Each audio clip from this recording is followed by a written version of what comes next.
how to get in charge of your own finances. The talk of money is something that's negative.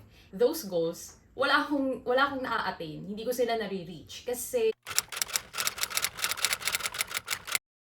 Hi guys! So welcome back to my channel. Actually, I think it's more appropriate to welcome myself back because I think it's been a year since I last posted a video. So it's okay because I firmly believe that life comes in seasons, and for the past months, it had been a really difficult and challenging, stressful, lahat-lahat na season of my life because I just finished my PhD qualifying examination. So yes, you heard it right. I'm officially a PhD candidate. So I think just 2 more years, 2024, I'm gonna get my PhD degree. So yes, with that, let me just celebrate this with another video. So another thing pala, I just turned 25 this August. So I am really excited to make this video because I've always wanted to make my channel something that can help create conversations with young adults like me when it comes to their adulting life. So I don't know how you got into this channel, this video, but I'm sure that it's part of the grander scheme of things and maybe some sort of divine intervention. So as much as possible, I will try my best not to waste your time and really provide value to you. So with that, I'm gonna go straight to our topic, which is how to get in charge of your own finances. We're gonna start with the fundamentals. So I think it's better to really look into your mindset. Because number one, as Filipinos, I feel like the talk of money is something that's negative. Hindi ko alam kung ako lang or sa family ko na whenever we talk about money, usually parang may problema na, parang may mali na. So my relationship with money started out negatively. So pag pinag-usapan na or inisip ko na yung pera, ay mali na to, parang may problema na. So hindi, as much as possible to protect my mental health, hindi ko talaga siya iniisip. Parang iniisip ko na okay, God will provide, okay pa naman tayo, lang tayo, parang tawag doon, yung maluktot pag yung kumot ay na siya, short na. So yung ganong kasabihan. But as I go through my early adulting years, I realized na that's not how we should view money. So we should have a positive relationship with that. So when it comes to money management, number one is you have to assess where you are in life. When you're assessing where you are in life, you have to think of your age. Nasaan ka na ba sa career mo? Or do you have a family to support, yung parents mo, mga kapatid mo, or kung may sarili ka na ring pamilya, kung meron ka na mga anak, may asawa ka. So it's really important to start with this kasi what I always see on YouTube or in articles, in books, lagi silang may template kung paano yumaman. And if those things work, di sana wala nang mahirap sa atin, diba? So I feel like it's really important to look at the root of the problem, and that is look at the status of the person. Nasa na nga ba siya? Nasang estado na ba siya sa kanyang buhay? So for me, for example, I am in my mid-20s. I'm studying my PhD in Hong Kong. So somehow meron din akong konting income from that. And wala akong anak, wala akong asawa, and I don't support my family back in the Philippines kasi capable naman yung papa ko to support my family. I know that I'm really in a privileged position, so ayoko magsabi and magbigay lang sa inyo ng mga advices na hindi naman applicable sa inyo. By assessing where you are in life, you can make a money strategy that fits you and that is sustainable. So, now that you've assessed where you are in your life, ano ba yung mga responsibilities mo, ano ba yung earning capability mo, ano yung mga skills na meron ka, now it's time to set SMART goals. So, SMART, hindi ko nire-refer yung mga matatalinong goals. Dapat matalino naman talaga. Pero, I'm referring to a concept that's commonly used in businesses and in organizations. Maybe in school, maybe you've encountered this. So, SMART goals means specific, measurable, actionable or attainable, realistic or relevant, and time-bound. Whenever we make goals, like for example ako, nung medyo bata ako, sinasabi ko, ay, gusto kong yumaman. Ay, gusto kong magkaroon ng magandang trabaho. Ay, gusto kong gawin to, gusto kong gawin yan, ganyan, ganyan, ganyan. But then, all throughout the years, I realized that whenever I set those goals, wala akong naa-attain. Hindi ko sila nare-reach. Kasi, I don't know the steps on how to get there. Yes, sabi nga nila, libre lang ang mangarap. Mangarap ka ng as high as you can. Pero, it's also important to know how you're gonna get to those goals. And also, how are you gonna measure kung, nakamit ko na yung goal ko. Diba? Baka strive ka lang ng strive, push ka lang ng push. Pero, na-achieve mo na pala yung goal mo, tapos you don't feel good because feeling mo hindi mo pa na-achieve. It's really important, of course, when it comes to the context of money, to set smart goals. So for example, me, I'm already 25, and yung current goals ko when it comes to my money is number one, to build an emergency fund. I'm still, I think, maybe halfway my emergency fund, and compared to the emergency funds that most Filipinos make back home, mine is quite higher kasi it must be like 3 to 6 months of your living expenses just in case mawalan ka ng trabaho or may nangyaring something that you can't earn your stable income. Kasi nga nakakatira ako sa Hong Kong, kailangan ko ng mas malaking pera. So I'm still in the process of binubuno ko pa yung emergency fund ko. And then after I attain my emergency fund, that's when I will diversify my investments. Naghuhulog din pala ako ng bahay ng lupa sa Indang, Cavite. Kasi actually it's not really part of my goals to buy real estate as early as now because I never thought that it would be possible with my current lifestyle and living expenses. But then, I got this opportunity. So, itong bahay kong to, parang room lang siya sa student hall dito sa HKUST. And I'm getting this for free. So, free lang siya in exchange for my help and tulong when it comes to the hall management and education dito sa HKUST. So parang I'm compensated by having a place to stay for as long as I am doing my PhD degree. So yon, with that, I was able to free up a portion of my money. So I think it's around, yung usual cost ng rent dito sa Hong Kong is mga, siguro mahina na yung 30,000 pesos. Medyo maliit na room na siya. So I was able to free up that money every month. And instead of going through a lifestyle creep, dahil meron akong extra money, so I can just go around, pwede ako mag-shopping, buy ng mga makeup or skincare, hindi ko ginawa yon. So mas naging disciplined ako with my money, and talagang sinabi ko, mama, I was able to free up some of my expenses. So pwede mo ba akong hanapan ng bahay or lupa na pwede kong ilaan yung money na yon para hindi ako ma-stuck dun nga sa sinasabi nilang lifestyle creep. If you don't know what a lifestyle creep is, means na parang tinataasan mo yung expenses mo as your earning capability also increases. So, hindi siya ganun kaganda. Anyways, I am paying my mortgage for that farm lot ever since, I think, October 2021. So, naka-isang taon na rin ako. And the next year, October 2022, makukuha ko na yung property, magiging akin na siya. So, I'm really proud of that. So, ayun. And then, aside from that, I also set aside some money for insurances. Hindi ko naman siya kinakount sa savings ko.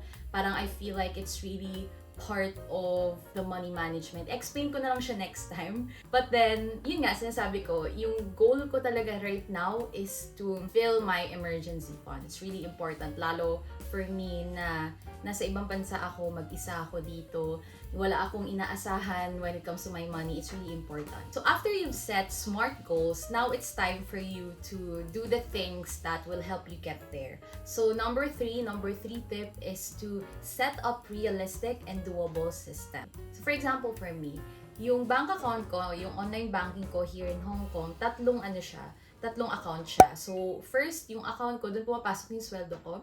And then I have one account for my emergency fund. And then one account for my travel, luho, whatever expenses. Every month, meron akong set na percentage na nilalagay ko yung sweldo ko. Like, as soon as it gets into my first account, nilalagay ko siya agad. And I think it's just a matter of developing a habit in yourself. So, yung iba, what they do is they automate their system. But kasi for me, I know I have different needs and different priorities monthly. And I can really rely on my habit and my discipline na maglalagay ako ng pera sa aking mga accounts. Kasi, like for example, there are certain months na parang a certain portion of your salary lang yung pumapasok kasi automatically na nababawasan na yung sweldo mo ay napupunta na siya sa bayad mo for the tuition. So, medyo malaki yung tuition, kaya hindi sustainable for me to set just a certain percentage of that money, automatic na siya. Consciously na alam ko na, okay, by October to December, nababawasan yung kinikita ko dahil I have to pay for the tuition, kailangan mas maliit na percentage lang yung mapupunta sa akin. And then, when it comes na sa mga times na hindi nababawasan yung tuition ko, mas malaki yung nilalagay ko dun sa aking emergency fund at sa aking sinking fund, actually yung tawag dito. Ganon, you also have to set a specific system for yourself. And lastly is to have a right relationship with money. So, I firmly believe in the statement na money buys you freedom. But don't get me wrong, I know that this is a double-edged sword kasi iniisip ng mga tao, okay, pag yumaman na ako, I have everything, masaya na ako, parang wala na akong hihilingin pa pag naging bilyonaryo ako, milyonaryo, trillionaire or whatever, I have everything. But remember guys, there are things na hindi nabibili ng pera. For example, kumita ka nga ng limpak-limpak na thousands of pesos, thousands of dollars for a specific project, a specific job, side hustle. Pero ano yung cost nun? It costed you your health, your time with your family, your time to do the things that you love, for example, your hobbies, your fitness mo, yung health mo. I don't think it's worth it. Kasi anong gagawin mo kung wala ka? Parang you can't really enjoy your money. Incapable ka kasi nagkasakit ka. Or worse, namatay ka. So, it's really important to have this right relationship with money na we know money can buy you freedom. Pero at the same time, may mga bagay na hindi nabibili ng money. So, contradicting siya guys, pero I hope you develop your own relationship with money. So, for example, para magets nyo siya, ako, gusto ko talagang yumaman. Like, to the point na magkakaroon ako ng billion-dollar business. Sinasabi ko lagi sa mga friends ko to and ewan ko kung naniniwala sila. Pero sinasabi ko na, I will create my own empire. Gusto ko yon not because I want the money. Kasi actually, masaya na ako kumain din sa tabi-tabi. Ay, hindi naman ako mahilig sa damit. Masaya ako pag nabibigyan ako ng damit ng mga tao and maganda sa akin. Parang I get fulfillment from that. And I really don't need a lot. But I feel like when I have the money, there are a lot of things that I can do. Like for example, this PhD, hindi ganun kalaki yung kinikita ng mga PhD student. But then, nagpunta ako ng PhD and I already have the money. I don't have to worry about saving a lot or getting additional source of income. And then I can just focus on my work. Another thing is, when I have the money, I know that I can help a lot of people. Kasi I came from a family, hindi kami well off, guys. Like, yung sa side ng mama ko, hindi talaga, ang hirap ng buhay kahit sa side ng papa ko. And nakita ko yun, naranasan ko rin yun. I feel like hindi ko lang talaga siya ganun na feel kasi kung ano yung kinulang namin sa pera, binuno naman ng mga magulang ko when it comes to love and support. So, I still feel that I'm privileged more than the people who have way more money than me. Kasi nabigay sa akin ng mga magulang ko yun and ng mga kapatid ko, ng family ko. Kumbaga parang there's nothing really I could ask for. But then, I'm the kind of person who thrives when I have a goal and I pursue something. And so far, yung goal ko is yun nga, to have my own business and to also help people. Ano siya para siyang kape na talagang titimplahin mo mabuti. Yung dalawang aspect na yun. It's just a matter of mixing and trying to experiment kung ano ba talaga yung nag-work sa inyo. Kasi it's important din guys na whenever you're watching mga money advices ng mga tao, na hindi, kung ano yung nag-work sa akin, hindi siya mag-work sa inyo. Not necessarily mag-work siya sa inyo. Or kung ano yung nag-work sa iba, not necessarily mag-work siya sa akin. If there's one thing na meron akong gustong i-impart sa inyo from this video, that is to really focus inwards. Like for example, nakita niyo yung kapitbahay niyo or yung katrabaho niyo na ay, ang dami niyang pera, bakit hindi ko nagawa yan? Bakit hindi ko, kung kaya niya, kaya ko rin. Yes, maganda na i-compare din natin yung iba to gain inspiration, but also at the same time, you also have to think about kung anong kakayanan nyo, saan kayo pwedeng mag-adjust, saan kayo pwedeng mag-improve. Kasi nga, bawat tao sa mundo ay iba-iba. So that's why, when I was thinking about this video, iniisip ko, paano ko ba sisimulan yung aking money talks? Kasi this is something that I'm really passionate about. I think this is the perfect video kasi I don't wanna start with like bombarding you with, okay, how to budget in your 20s. Okay, just set a certain percentage of your money and put it here or something like that. Parang hindi naman siya makatarungan kasi I know na iba-iba nga tayo and hindi lahat ng mga tips ko ay mag-work for you guys. Also, I want you to develop your own pag-iisip when it comes to your money. Kasi money nyo yan eh. Kayo nag-earn yan eh. Alam nyo kung ano yung mag-work sa inyo. Parang don't let anybody tell na, kung ano yung ginagawa mo mali. And don't let anyone, even me, tell you or make you feel na, fudge, I'm doing it wrong. Hindi guys. Hindi. Nasa iba't ibang stage lang tayo ng life and iba't ibang capabilities and iba't ibang, parang estado. Kunwari, exactly same background as mine, but then they have to support their families. Mas privileged ako kasi hindi ko na kailangang i-support yung family ko kasi nabibigay na ng tatay ko sa mama ko, mga kapatid ko yung kailangan nila. I can just focus on allocating that money to help that money work for me. And in turn, accumulate wealth, diba? Huwag tayo mag-feel bad if other people are doing well and feeling nyo kaya nyo rin yan. Kasi nga, there's a reason. But what's important is you guys are taking charge of your finances. Okay, to summarize what we've talked about in this video, if you want to take charge of your finances, number one, it's important to assess where you are in your life so you can develop a strategy that works and fits you. So number two is to develop a SMART goal. So what is SMART? So specific, measurable, actionable, realistic, and time-bound.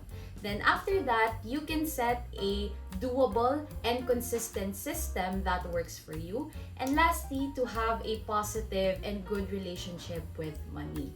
So I hope you guys gained a lot of value from this video. And if you want me to talk about a specific topic when it comes to money, adulting, PhD, just let me know in the comment section down below. So I hope guys that whatever it is, yung goals nyo when it comes to your money, ma-achieve nyo siya. Just remember na we're all in this together. Support natin yung isa't isa.